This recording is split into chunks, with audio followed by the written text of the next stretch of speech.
begun to do this along the lines suggested to us by a Christian educator named Maria Harris. If you don't know this book, Fashion Me of People, I commend it to you. Curriculum in the Church is the subtitle. And what Maria Harris does is, again, trying to break us out of this idea that faith formation and the fashioning of a people happens only during the time that we label Christian education. She actually says, no, we have a very ancient curriculum in the church, and it has the church is marked by a number of different activities. And so what we're trying to do today is structure our workshop and structure our worship in such a way that we sort of highlight each one of these sections. What's great about Harris's work is that it calls us into this very participatory, non-expert process, the curriculum of the church. The exact opposite of what we're doing right now. Yeah, absolutely. The curriculum of the church is the church sort of doing its business. And so if we look at sorry, I've got multiple screens going. If we look at the 5 marks that Harris identifies, these what she calls curriculum, we'll call marks today, are the stuff that we do every day as the church. These are all fancy Greek words, but we'll translate it here. Kerygma, proclamation, proclaiming the Word of God. We're going to continue to do that in the next 30 minutes or so.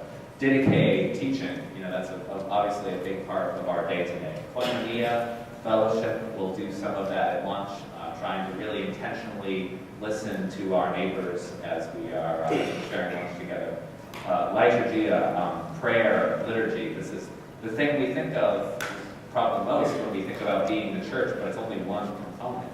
And then finally, diaconia, service, the stuff that we're sent out to do when the service on Sunday morning ends.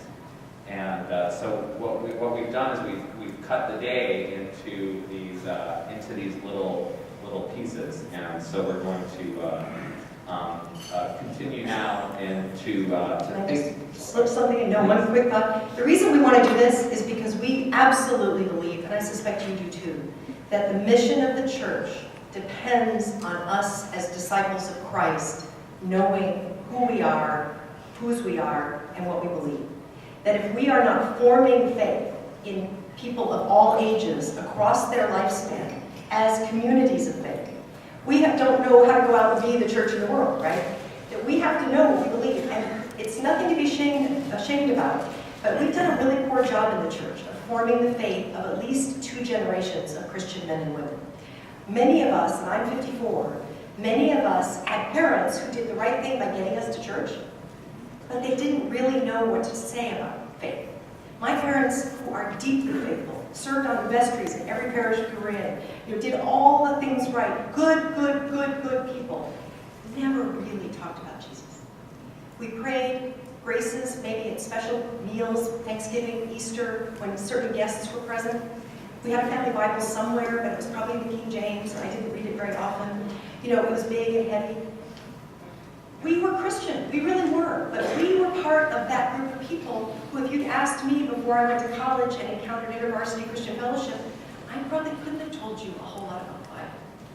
I really didn't know, and I went to all the Sunday school classes, and I had dedicated teachers, and I was in the Christmas pageant.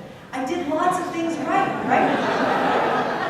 But it didn't all make sense until I began to reflect on my experience. Now, by grace, I'm still here. I believe what I believe. My parents are wonderful. My father's deceased. My mother is still wonderful. They still model faith for me. But the first conversation I ever had with my father about Jesus was on his deathbed.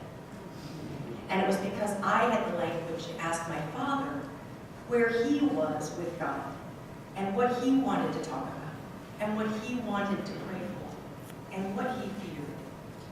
I don't want everybody to have to wait that long.